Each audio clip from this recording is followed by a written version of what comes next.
My name is Lauren Whitaker. I'm 30 years old, and today I'm going to tell you the story I never thought I'd have to tell out loud, because there's a special kind of humiliation that doesn't come from strangers. It comes from people who smile at you like they're family, while quietly measuring what you own. It started in my living room, not with a conversation, not with a misunderstanding, not even with a fight. It started with legal papers spread across my coffee table like someone had performed an autopsy on my life and decided the organs were up for grabs.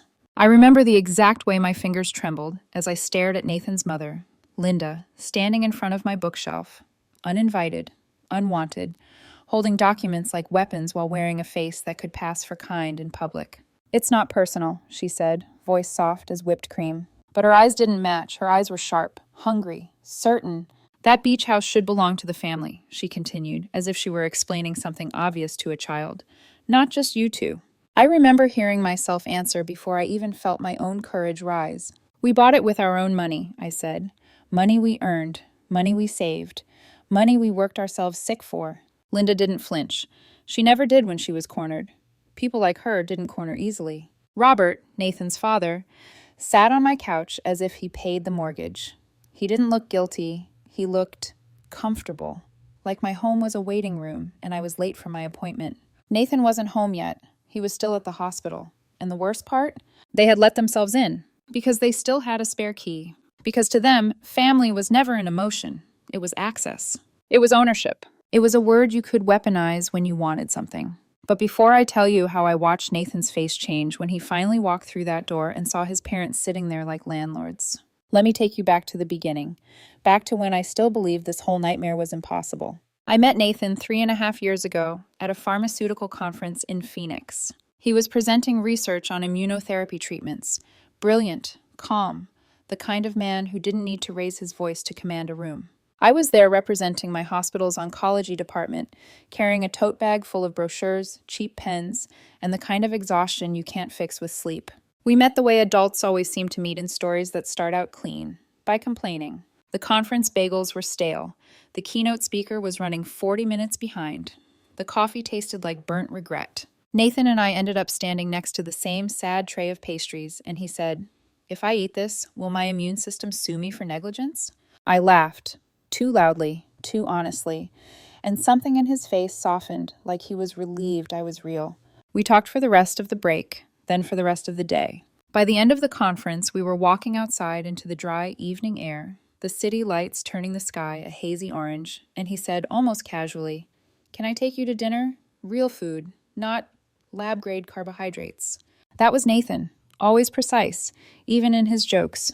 And it wasn't just chemistry, it was alignment. We were both driven, both exhausted, both addicted to meaning, the kind of people who couldn't relax unless we felt like we'd earned it.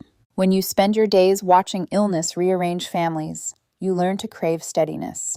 You learn to crave someone whose presence feels like a closed door against chaos. Nathan felt like that. So when he told me about his family, warm, supportive, successful, I believed him. His parents, Robert and Linda, lived in an affluent suburb about 90 minutes away. His younger sister, Claire, was finishing her master's in architecture. On paper, it sounded like a life already assembled. The first time I met them was at a country club brunch. I remember standing in the parking lot for a second too long, smoothing my dress, checking my lipstick in the mirror, reminding myself I belonged anywhere I stood. Nathan squeezed my hand and said, "They're going to love you." He meant it. He believed it. We walked in, and everything was bright and polished. White tablecloths, soft clinking glasses, the kind of air conditioning that made you feel like you weren't supposed to sweat. Linda hugged Nathan like she was claiming him. Then she turned to me with a smile that was perfect enough to be practiced. "So, Lauren," she said, sitting down and delicately spreading cream cheese on a croissant, "Nathan tells us you're making quite a name for yourself in cancer research." I smiled. "I'm doing my best. The hospital's been incredibly supportive of my work." Robert nodded, eyes scanning me in a way that wasn't sexual or friendly. "It was financial. Research is valuable," he said, "though I imagine the real income is in private consulting." The way he said income felt like a door clicking shut. Nathan's jaw tightened. "Dad." "I'm simply saying," Robert continued, unbothered, "you both have tremendous potential. You could be earning 4 times what the hospital pays." I forced a polite smile. "We're happy with our choices." And for a moment, everything seemed normal enough. Standard family conversation, the kind you'd forget by the time dessert arrived. Or so I thought. Because looking back, there were warning signs I didn't recognize at first. The way Linda would casually ask about my compensation package, like she was making small talk about the weather. The way Robert kept mentioning his connections in the medical industry, implying he could have secured Nathan a more lucrative position, as if Nathan's achievements were an extension of Robert's social reach. The way they walked through our townhouse the first time they visited, not like guests, but like real estate appraisers. Linda ran her finger along our kitchen counter once. Actually ran her finger along it, like she was checking for flaws. "You could afford something more impressive than this," she remarked, like she was doing us a favor by saying it out loud. Nathan didn't hesitate. "We love our place." "I'm just saying," Linda replied, eyes flicking over our furniture, our photos, our life. "Presentation matters in your professions." She made it sound like advice, but it felt like judgment. The first time I truly felt the ground shift was about 7 months into our relationship. Nathan and I had been saving aggressively because we both wanted to invest in property, specifically a vacation home. Somewhere we could renovate with our own hands, somewhere that wasn't full of monitors beeping or calendars screaming. We found it 3 hours south. A beach cottage, 2 bedrooms, wrap-around porch, massive windows overlooking the ocean, an outdoor shower, the kind of place that made you breathe deeper the second you stepped inside. It needed work. It wasn't glamorous, but the location was breathtaking, and the price was reasonable. We fell in love with it the way people fall in love with freedom. Fast, hungry, a little scared. We mentioned it at brunch with his parents. "Kelsey and I," Nathan started, then corrected himself smoothly because he was already used to my presence shaping his sentences. "Lauren and I found an incredible property on the coast." Linda's coffee cup paused halfway to her lips. "A vacation property," she repeated slowly. "Isn't that rather premature?" "We've analyzed all the financials," I said, keeping my voice even. "It's a smart investment with summer rental potential." Robert leaned back in his chair, the way men do when they're about to tell you all the ways you're wrong. "Rental potential means managing tenants," he said. "Strangers damaging your property. Insurance complications." "We've considered that, Dad," Nathan said. "We might rent it occasionally, but primarily it's for us." Linda smiled, tight and pleased, like she'd caught us being reckless. "Seems like substantial capital to lock up in a secondary residence," she murmured. "What about your investment portfolios?" Nathan sighed. "They're fully funded, Mom. We're not being irresponsible." "I didn't say irresponsible," Linda replied. "I said premature." That word hung between us like a verdict. Premature, as if joy had an age requirement. As if peace was something you had to earn through obedience. The tension was unmistakable, but we bought the cottage anyway. And it was perfect. We spent weekends driving down, renovating the bathroom, refinishing the hardwood floors, learning how to patch and paint and fix things we'd never been taught to fix. We turned it into our sanctuary.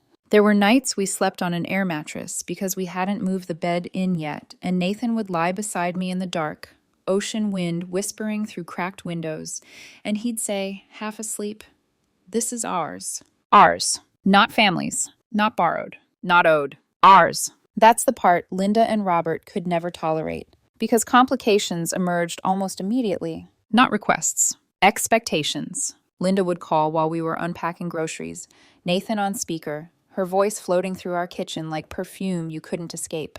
"That ocean air must be therapeutic," she'd say. "It really is, Mom," Nathan replied carefully. "We absolutely love it there." "Your father's been so overwhelmed with work," Linda continued. "A coastal retreat sounds perfect for his stress levels." I'd look at Nathan. He'd look at me. And even before the words came, I could feel the push. "We're available next weekend," Linda said brightly.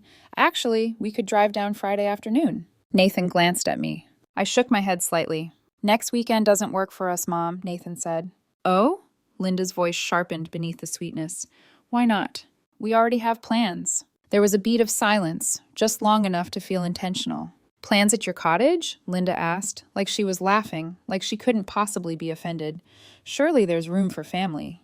That was the first time I realized something ugly. She didn't see our cottage as a place. She saw it as a test. And she wasn't asking to visit. She was testing whether Nathan would obey. Because when you grow up with parents like that, love always has conditions.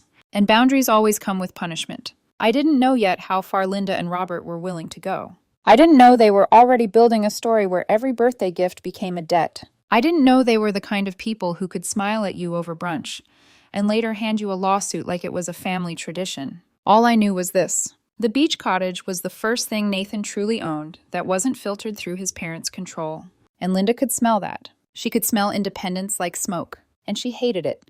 The first time Linda said, "We're available next weekend," it sounded like a casual suggestion, like she was offering. But by the third time, by the fifth, by the 10th, it became clear she wasn't offering anything. She was scheduling us. She was scheduling our marriage, our downtime, our sanctuary. And when you don't comply with someone who believes they own you, they don't ask why. They look for ways to punish you until you stop resisting. Nathan tried at first. He really did. He'd soften his tone, offer alternative dates, speak gently like he could coax them into normalcy. "We'll let you know when we're free," he'd say. But Linda always heard the same message, no. And Linda didn't accept no. So she began to turn the idea of family into something sharp, something you could use to cut people open without looking like the villain. "Your father is so stressed," she said again on another call, her voice full of concern that sounded believable if you didn't know her. "He needs an escape." Nathan was standing by the window, phone to his ear. I watched his shoulders tighten. "We're not ready to have people down there all the time," he said. "It's still a work in progress." Linda made a small sound, half sigh, half disappointment. "Nathan," she said, "it's a beach house, not a museum. Family can handle a little mess." I mouthed to him, "Don't." He nodded, as if he'd heard me without hearing me. "We'll talk about it," he said.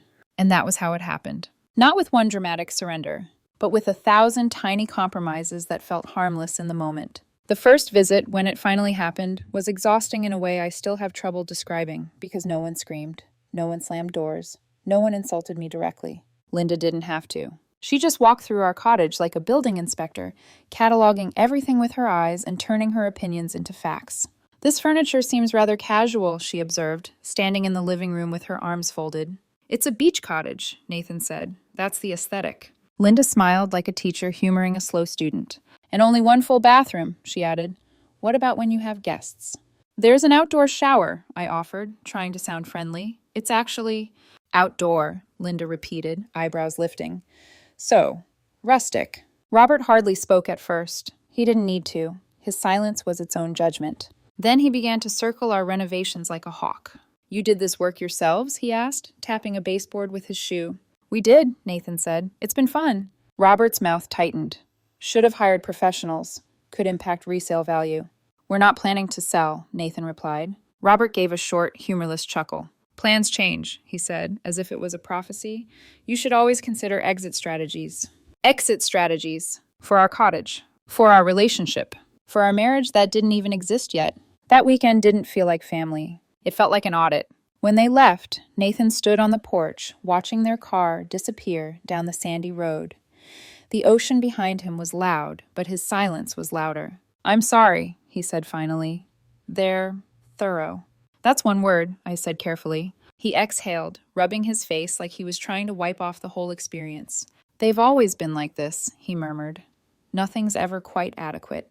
I stepped behind him and wrapped my arms around his waist. In that moment, I didn't want to fight them. I wanted to protect him. Because the truth was, Nathan wasn't a weak man, but he'd been trained his whole life to believe love was conditional, and that if he disappointed his parents, he'd lose it. So he'd learned to bend.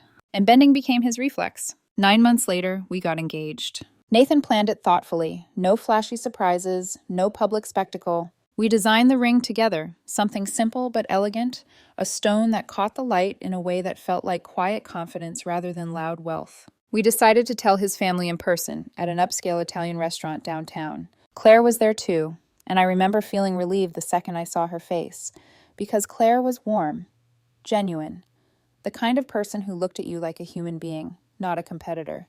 Nathan waited until the antipasto arrived. "We have some news," he said, voice steady. I felt his hand squeeze mine under the table. "Lauren and I are engaged." Claire's eyes lit up immediately. "Finally," she breathed, and reached across the table to squeeze my hand. "Congratulations."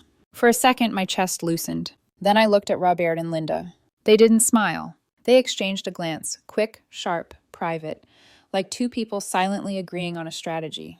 "Engaged?" Linda repeated slowly, as if she hadn't heard correctly. "Yes," Nathan said. "We're getting married." Linda tilted her head. "When did you decide this?" I blinked. "Not congratulations." "Not I'm happy for you." "Not even tell me everything." "Just interrogation." "We've been discussing it for months," Nathan replied. "And you didn't think to mention it?" Linda asked, voice still smooth. Nathan's jaw tightened. We're mentioning it now, Mom. We wanted to tell you in person. Robert cleared his throat like he was about to open a board meeting. What about prenuptial agreements? He asked. Asset protection. Nathan stared at him. Seriously, Dad? I'm being practical, Robert replied. You both have considerable assets. You need to protect yourselves from each other. From each other? Like love was a business merger. Like I was a risk factor. I felt heat rise in my face, not embarrassment, anger. From each other, I repeated, unable to hide it. Or from possibilities? Linda's smile returned, small and controlled. Divorce rates are substantial, she said, as if she were offering medical statistics, especially in demanding careers like yours. That night, what should have been celebration turned into negotiation. Claire tried to salvage it, asking about wedding ideas, joking about colors and venues, but the air was already poisoned. In the car afterward, Nathan's hands clenched the steering wheel so tightly his knuckles went white. Not even a congratulations, he muttered, just straight to divorce. They're concerned, I said quietly, though the words tasted like a lie even as I spoke them. Nathan shook his head. No, he said. They're controlling, and they don't trust you. They never have. That was the first time he said it out loud. And once it's said, you can't unknow it. Wedding planning turned the tension into something constant. Nathan and I wanted something intimate. 60 people, outdoor ceremony, elegant but not extravagant. We wanted it to feel like us. Linda had different ideas. 60? She scoffed. That's impossible. Your father has business colleagues. I have the charity committee. The guest list is already at 180. It's our wedding, Nathan said, voice firm, not a networking opportunity. Linda leaned in slightly, as if she were speaking to a naive child. Don't be naive, Nathan, she said. Weddings are always networking opportunities. The arguments escalated. Linda wanted input on everything, vendors, flowers, music. She spoke like she was co-hosting, not attending. Robert kept raising financial concerns in ways that made my skin crawl. Once, during a tense dinner, he asked, once you're married, your finances become interconnected. Yes, Nathan said cautiously. Including that beach property, Robert added. Nathan frowned. What about it? Robert lifted his hands innocently. Just saying it's a valuable asset, he replied. You need to structure things appropriately. Structure what? Nathan asked. Protection, Robert said, in case things don't work out. That's when I understood the true shape of their fear. They didn't see me as Lauren. They saw me as a woman who could take something from them. Not even from Nathan, from them. Because in their minds, Nathan's success wasn't Nathan's. It belonged to the family. And if I married him, I wasn't joining. I was invading. The wedding was beautiful anyway. Our friends were supportive. Claire cried during the vows. The sunset hit the trees behind us, like the world was blessing our choice. But Linda spent most of the reception networking with people I didn't know. Robert's toast mentioned smart financial planning 4 times. 4. I remember thinking, even at your son's wedding, you can't stop counting. Still, Nathan and I were happy. For a while, happiness can be louder than poison. About 13 months after the wedding, we started spending more time at the cottage. All renovations were complete. It was truly ours. And that's when Linda and Robert stopped hinting. They started demanding. Your father needs an escape from the city, Linda announced during a call. We'll use the cottage next weekend. Not asking. Announcing. Nathan's mouth tightened. We're not available next weekend, Mom. The weekend after then, Linda replied immediately. We'll be there. We really prefer to keep it private, Nathan said, voice controlled. A pause. Then Linda's tone changed. Sharper. Colder. Nathan, she said, we're family. Family shares. Don't be selfish. Selfish. As if keeping what you paid for was a moral failure. We reluctantly agreed to let them use it once. Once. We left detailed instructions. The security system code, the temperamental water heater, the gas fireplace, the weird lock on the back door. We even stocked the refrigerator. I told myself we were being generous, mature, reasonable. 2 weeks later, when we drove down, something felt wrong the second I opened the front door. The air was different. Not because it smelled bad. Because it smelled unfamiliar. Like someone else's lotion had been rubbed into our life. Furniture had been rearranged. Our blankets, my favorite soft throw, was folded and shoved into a closet. Our framed photos, gone. Replaced by generic coastal prints you could buy at a discount home store. Nathan stood in the living room, staring like he'd walked into a parallel version of our home. Did your parents... I started, voice low. He didn't answer. He just pulled out his phone, hands shaking. He called Linda immediately. Mom, he said, and the way he said it, tight, controlled, made my stomach twist. Did you rearrange our cottage? Linda didn't even pretend innocence. Just a few improvements, she said breezily. The flow was all wrong. It's our cottage, Nathan snapped. Our flow. No need to be dramatic, Linda replied. I was helping. Helping. That was her favorite word. Helping meant controlling. Helping meant rewriting. Helping meant taking. That was the last time they used it alone. But the request didn't stop. Worse, Linda started telling people about the family cottage. It happened casually at first. Nathan got a call from his cousin. Hey, your mom said we could use the cottage for a weekend, the cousin said awkwardly. She gave us the address. I felt my blood run cold. Nathan's eyes met mine across the kitchen. The what? I mouthed. He turned his phone slightly away and whispered, Apparently we own a family cottage now. When he hung up, I said very quietly, Funny. I remember writing a check for a private cottage. Nathan gave a bitter laugh. Yeah, he said. Well, my mother has rewritten history. Then it got worse. A cousin actually showed up unannounced. We were there, mid-weekend, exhausted from a long work stretch, when we heard someone trying to unlock the front door. Nathan yanked it open to find his cousin standing there with a tote bag and a confused smile. Oh, hey, she said. Linda said it would be fine. She said it's the family cottage. The embarrassment in her face was real. She wasn't malicious. She was just misled. It's not, Nathan said, voice hard. It's our private property. The cousin blinked. But Linda said... Linda lied, Nathan cut in. The cousin's cheeks flushed. She stammered an apology and left, confused and humiliated. Nathan stood on the porch after she drove away, breathing like he was trying not to shatter. Then he called Linda again. How dare you send people to our cottage, he demanded. I didn't send anyone, Linda said smoothly. I simply mentioned that family members could enjoy it. It's not yours to offer, Nathan snapped. Linda's voice sharpened. Everything you have came from somewhere, Nathan, she said. Your father and I gave you the foundation for your success. Nathan's face changed. The color drained. My medical degree came from my hard work, he said. Who paid for your undergraduate? Linda countered instantly. Who bought you that truck so you could get to classes? That doesn't give you ownership of my life, Nathan said, voice shaking now. Linda was furious. You're breaking family bonds, she hissed. Hoarding resources instead of sharing them. It's not a resource, Nathan said. It's our home. A second home, Linda corrected icily, while some family members struggle to afford vacations. I stepped closer, close enough for Nathan to feel me. That's not our responsibility, Nathan said. A pause. Then Linda's final blow, quiet, venomous. Family should take care of family. That sentence wasn't about love. It was about leverage, and I didn't know it yet, but she had already moved past guilt. She was moving towards something darker, something official, something that didn't require Nathan to agree. Because 5 months ago, while Nathan and I were at the cottage trying to breathe through the pressure of work and family, Nathan's phone rang. It was Claire, and the second he answered, I heard her voice, tight, worried, urgent. Nathan, she said, you need to know something. Nathan straightened instantly. What? He asked. I watched his face as Claire spoke, and with every word, his expression drained from annoyance into shock. I overheard Mom and Dad, Claire said. They've been meeting with attorneys. Nathan went still. What? He whispered. Claire swallowed.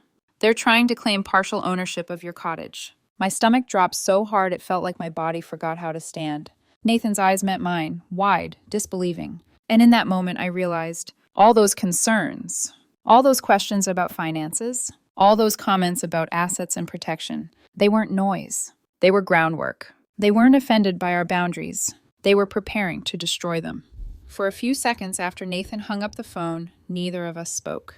The ocean outside was loud, waves crashing, wind scraping against the windows, but inside the cottage, everything felt unnaturally still, like the world was holding its breath. What? I finally asked, even though I'd heard every word. Nathan was staring at the wall, eyes unfocused. Meeting with attorneys, he said slowly, trying to claim ownership. I felt something cold crawl up my spine. That's insane, I said. They can't be serious. Nathan didn't answer right away. He sank down onto the edge of the couch, elbows on his knees, hands clasped like he was praying. They are, he said quietly. If Claire overheard it, they're serious. The rest of that day passed in fragments. We called our attorney first thing the next morning. He listened patiently as Nathan explained everything. The cottage, the gifts over the years, the parents' behavior. When Nathan finished, the attorney paused. Legally, he said, they have no claim. Gifts are gifts. There's no such thing as retroactive ownership because someone helped you once. Relief washed through me, thin, fragile. But, the attorney continued, that doesn't mean they won't file, and even a baseless lawsuit can be expensive, time-consuming, emotionally draining. A nuisance lawsuit, that was the phrase he used. I remember thinking how strange it was that the law had a name for this kind of cruelty, as if it happened often enough to deserve its own category. We told ourselves Claire must have misunderstood.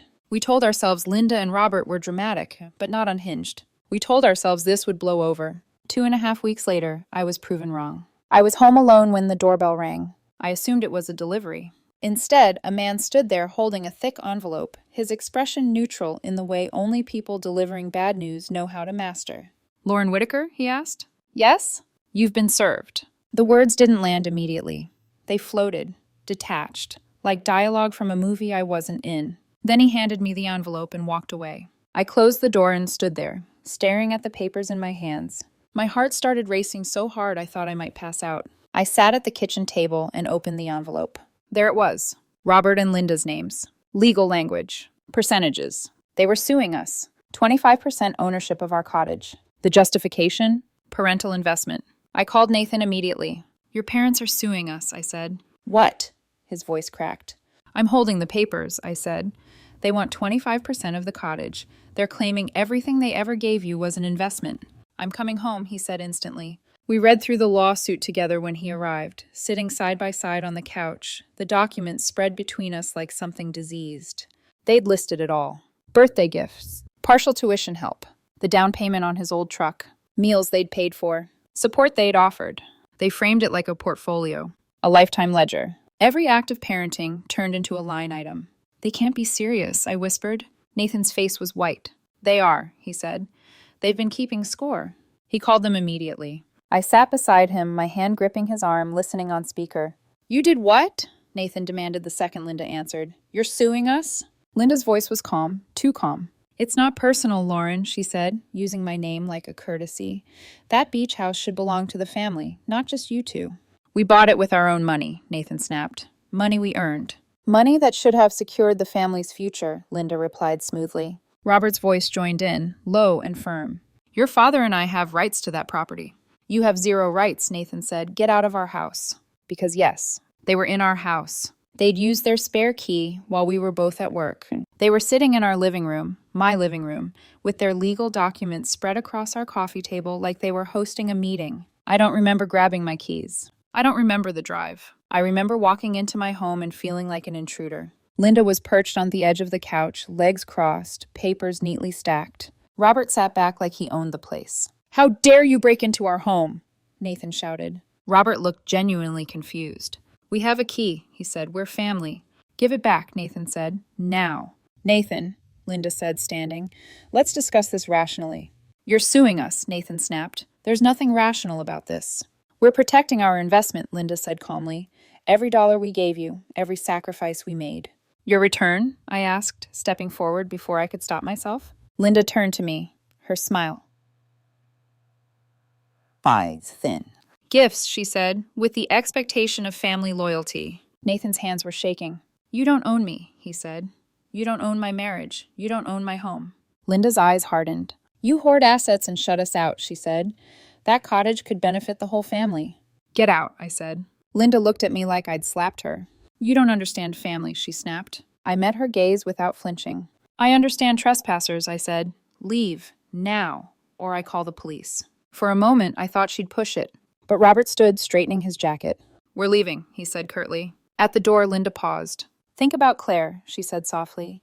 Don't you want to set aside something for her future? Nathan's voice was ice. Claire's not a vulture, he said, unlike you. After they left, Nathan collapsed. Not dramatically, not loudly. He just sat on the floor, back against the couch, staring at nothing. They actually think they own part of my life, he whispered. I sat beside him and wrapped my arms around his shoulders. We'll fight this, I said. We'll win. He shook his head. It's not about winning, he said. It's about realizing your parents see you as an investment opportunity. The lawsuit became their weapon. Motion after motion. Discovery demands. Requests designed to bleed us. Legal bills piled up. The stress was constant. Nathan stopped sleeping. He'd jolt awake in the middle of the night, jaw clenched, replaying conversations he'd had with them as a child. I developed headaches that no amount of medication touched. Friends asked if we were okay. We lied. During depositions, the truth emerged. Linda sat across from us, composed, immaculate, answering questions like she was proud. You documented birthday gifts? Our attorney asked, disbelief clear in his voice. Of course, Linda replied. Good parents track their children's assets. Assets, he repeated, or gifts. There's no difference when it comes to family. Then they produced spreadsheets. Actual spreadsheets. Every dollar tallied. Interest calculated. They'd decided their investment in Nathan totaled nearly $35,000, and they wanted their return. This is insane, Nathan whispered to me during a break. They turned raising me into a business venture. Robert's deposition was worse. We always knew Nathan would be successful, he said flatly. We invested accordingly. Invested? Our attorney pressed. Time, money, opportunities, Robert replied. Parents should benefit from their children's success. So you see your son as an investment vehicle? The attorney asked. Robert didn't hesitate. I see family as a financial ecosystem, he said. We put resources in. We should get resources out. I felt sick. The judge, thankfully, was not impressed. During the hearing, he struggled to even summarize their argument without sounding incredulous. So, he said slowly, you gave your son birthday money, assisted with some expenses during his education, and you believe this entitles you to ownership of property he purchased after marriage with his own earnings. Robert tried to explain their theory, but even he seemed to hear how absurd it sounded out loud. The ruling came swiftly. The case was dismissed with prejudice. Frivolous. Vindictive. The judge ordered them to pay our legal fees. We'd won completely. But as we walked out of the courthouse, Nathan didn't look relieved. He looked like he'd lost something he could never get back. Winning didn't feel the way I thought it would. There was no rush of triumph, no relief that flooded my chest, no moment where the world snapped back into place. There was just quiet, the kind of quiet that comes after something breaks so completely it can't even echo anymore. The judge's words followed us out of the courthouse, dismissed with prejudice, frivolous, vindictive, but they felt hollow against the reality that Nathan was walking beside me with his shoulders slumped like he'd aged 10 years in a single afternoon. We'd protected the cottage, but we'd lost the illusion of family. And once that illusion is gone, there's nothing to replace it. Claire called us that night. I confronted them, she said, her voice tight. I told them what they did was wrong. Nathan closed his eyes. What did they say? A bitter laugh came through the phone. They called me a traitor, Claire replied. Said I chose you over blood. Over family. I swallowed hard. They told me, Claire continued, that you manipulated him, that you turned him against them for money. Nathan's jaw clenched. I'm so sorry, she added softly. I didn't know how bad it had gotten until I saw the documents. Claire's choice to stand with truth instead of entitlement cost her everything. Her relationship with her parents shattered overnight. And Robert and Linda didn't stop there. They told anyone who would listen their version of the story. An ungrateful son, a manipulative daughter-in-law, stolen family assets. They painted themselves as victims of betrayal and greed. For a while, people believed them. Then the court documents became public.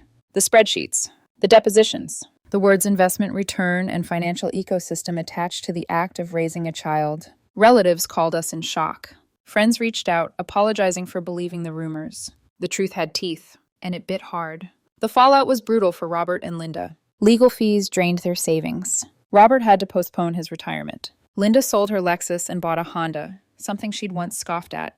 Their social circle grew thin. People didn't like being around parents who sued their own son. They tried reaching out to us. Letters, emails, voicemails left at odd hours. They showed up at Nathan's hospital. The message was always the same. Mistakes were made. Family should forgive. Can't we move forward? Nathan's response never changed. You tried to steal from us, he said calmly.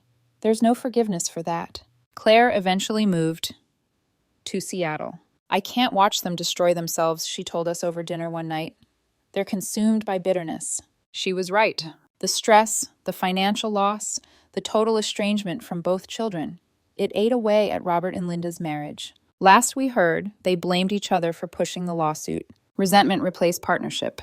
Control replaced love. Linda sent one final letter, pages long, filled with justification, with pain, with the insistence that she'd only wanted what was best. That she was hurt by our cruelty. Nathan read it once. Then he wrote back a single sentence. You sued your own son, live with it. We still have our cottage. We've made more improvements since then. Created memories that feel earned. We let Claire use it when she visits. It's our sanctuary. Built with our work, our patience, our refusal to be owned. Robert and Linda wanted to claim ownership of what we built. Instead, they lost ownership of what truly mattered: their relationships. Some people believe family means entitlement, that DNA is a deed, that love comes with invoices. But real family celebrates your success without demanding a cut. Real family respects boundaries instead of trying to litigate them away. Nathan and I are stronger than ever. We've built a life surrounded by people who support us, not people who see us as a return on investment. His parents tried to sue their way into our assets. Instead, they sued their way out of our lives forever. So here's my question for you. If your own family tried to legally steal something you worked hard for, could you ever forgive them? Or are some betrayals too deep to come back from?